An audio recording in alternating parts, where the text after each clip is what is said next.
So people might ask me, hey, Mr. Markle, what you been doing? You've been home for almost 3 weeks. Did you accomplish something? You can probably see by the reflection in my glasses. I have. I'm gone for work for months at a time. When I come home, I like to relax and get my RC stuff out. So this time I have gotten my stuff together for my RC airplane. It's been 18 years since I've last flown, and I wanted to get everything right. I had to unfutaba my brain because I've always used futaba radios, and I got into the Frsky X20 system, and I'm going to show you what I have done with that. It's actually a very cool system. There's a little bit of a learning curve. And if you watch Mr. D Falling with Style, or there's some other video guys out there that know a lot more about the radio than I do and where I've learned from. So you're going to have to watch those if you want to learn more. I'm just going to show you what I have done so I can get ready for flying when I come back home in about 5 weeks. All right, here we go. So this is the setup I have right now for my Frsky X20 We're using the TD R18 receiver, the HobbyEagle A3 Super 4 gyro, and for setup purposes I have some of the Frsky servos with some tape on them so you can see them actuate as I'm showing you the setup that I have. So this is already set up and programmed. I'm going to show you a couple details about that because there's some there are options, and it comes with a groovy little programmer, and that's the little programmer doohickey right here. That's an official technical term, doohickey. So here is my Frsky tray style X20. It's got the joysticks on it because I control the rudder right here. That's the way I've always flown. And side note, after I finally took my airplane to the field and finished setting it up, I took the joystick off of the throttle side. I found that I didn't need it. It was just in a way, it's just a stick now. So only a joystick on the right side. Put a module on the back, which I'm not going to. So let me turn it on, I'll show you. Welcome to Ethos. Gyroscope, auto level. I will miss you very much, lover boy. Switch warning. Gyroscope is full off. So you can put in the sound files. I'm not going to show you how to do that because other guys You can take the man out of New York, but you can't take the New York out of the man. Cause yes, it sounds like I'm from Brooklyn, even though I'm not from upstate New York. Auto level. Cause like basically a kind of an oh shit button. Gyroscope, easy assist.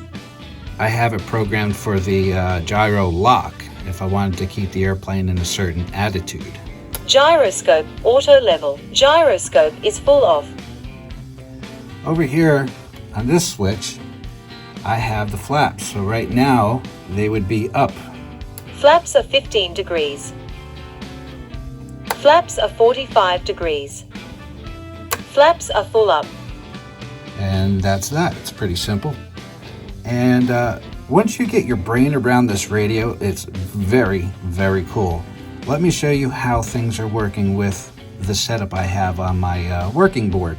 I always like to work out the radio system before I put it in an airplane. That way you don't have to keep taking it out, putting it back in, because that gets annoying and puts extra wear and tear on the airplane for no reason.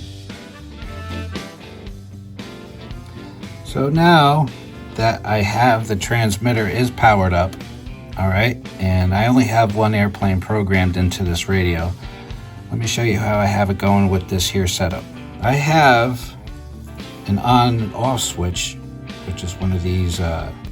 this was my preliminary idea of what I wanted to incorporate into the Carbon Cub, the E-Flight Carbon Cub. Little did I know that in that giant ass plane, See, I have the there's elevator hardly servo any working space. You right got there, basically okay? space for a battery, The rudder. a receiver, and the servos, and the rest is all foam.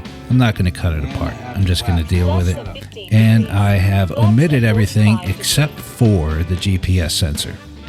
If you plug in the A3 Super 4 programming card, like I have here, you can go into the menu and select your wing type. You got your standard flying V, but no, that's not a guitar. Flying wing, V-tail, and those are the options you have. There aren't many other options that you need. Then you press escape. Where I found this device most helpful was going down to flight mode.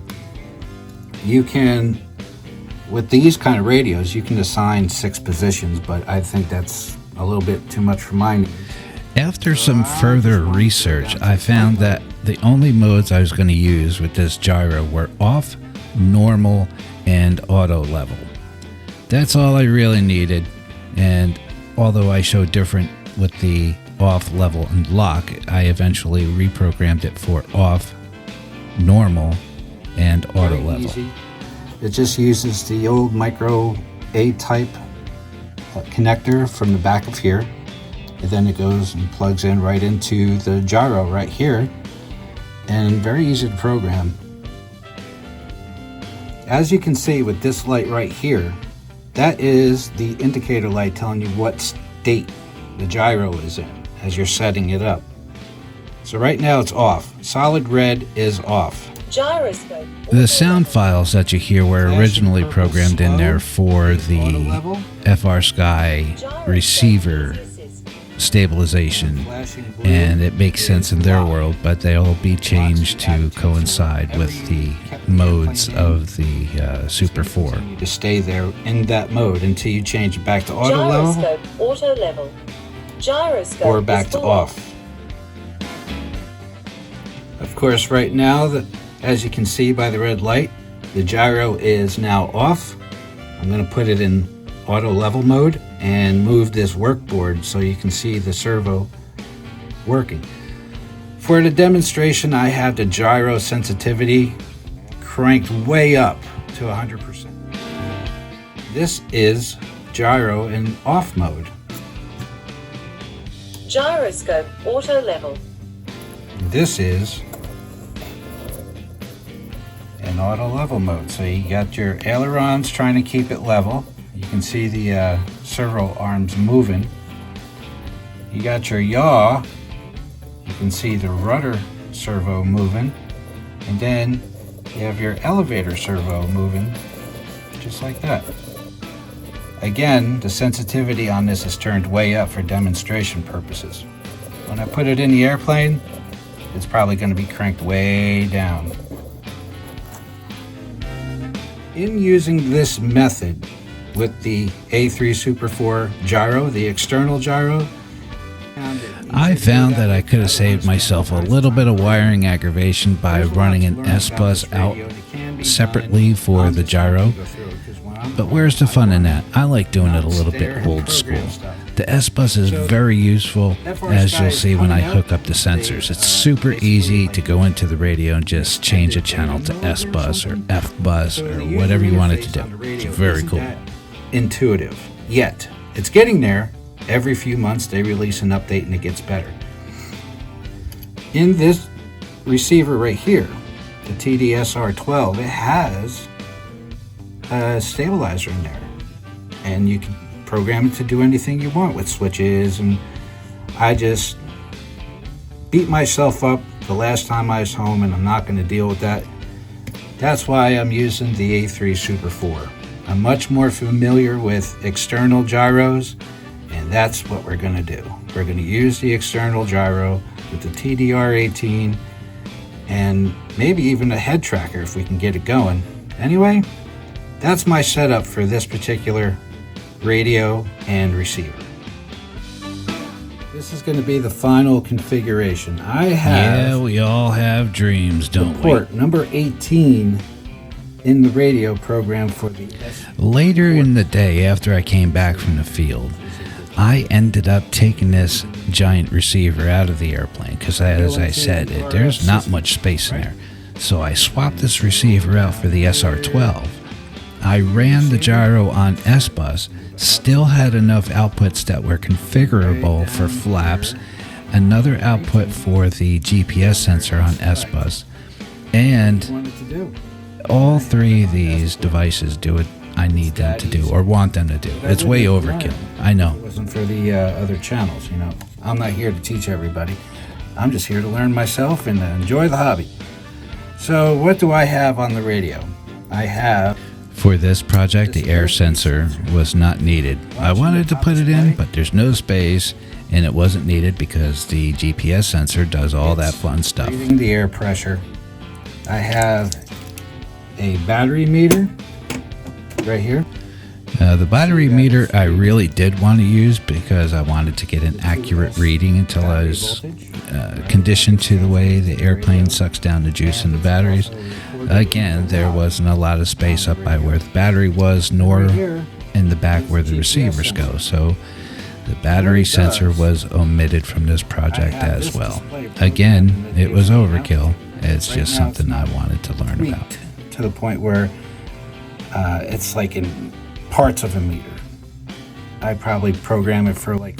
I ended up using the GPS sensor for altitude, airspeed, ground speed, all those other things that you'd want. Things that you don't need the airspeed sensor for. Maybe if you're running a glider, okay, but you could still get that out of a GPS sensor. It seems to be a little bit more accurate based on what I've seen in other videos. So the GPS sensor is the way to go. Before we get started in the rest of the video, any good machine, whether it's a bicycle or a tractor trailer or a helicopter, you have to maintain it. I bought this aircraft used. It was in really good condition. In Florida, it's probably more pronounced than anywhere else because of the heat and humidity. But I ended up having to go through all the hinges because while I was working on this project, I went to grab it off of my hanger and the rudder just came off of the hinges. So I'm like, yeah, that's not going to fly that well. And this is what I've done. I have a lot of stories from back in my Ultra Stick 60 days, overpowering them and not maintaining them because I didn't have the time, I didn't have the knowledge, whatever. But I lost one of them because I did not check the hinges on the elevator. And the YS-110, I was running on it with a, I don't know, 17-inch prop or something dumb like that. Maybe it was 15. Anyway, it ripped the elevator right off and down it came into a big pile of matchsticks. You gotta maintain. Based on what I learned from the guys at the club and some other YouTube videos, I found that this E6000 industrial adhesive was a good all-around glue for repairing foam if it crash. In this case, I'm using it to replace the hinges and make sure they're in there. Gonna go set up the airplane at the field. We're probably not going to fly, but we're definitely going to go and set it up at the field. Not really 100% certain I have the gyro set up properly, but anyway, we're on the way to the field to do our thing. The last time I flew an RC airplane in 2005, everything was nitro, and I used my old Futaba 9C. This time is all electric, and I have a new to me used Carbon Cub and brand new Frsky XE tray radio based on the Frsky X20 Ethos series of radios. It's an amazing radio. We've got throttle. My goal for the day was just to make sure I had all the servos doing the control surfaces properly, and my radio was comfortable, and my gyro was set up properly, and I accomplished those goals simply by running up and down the runway.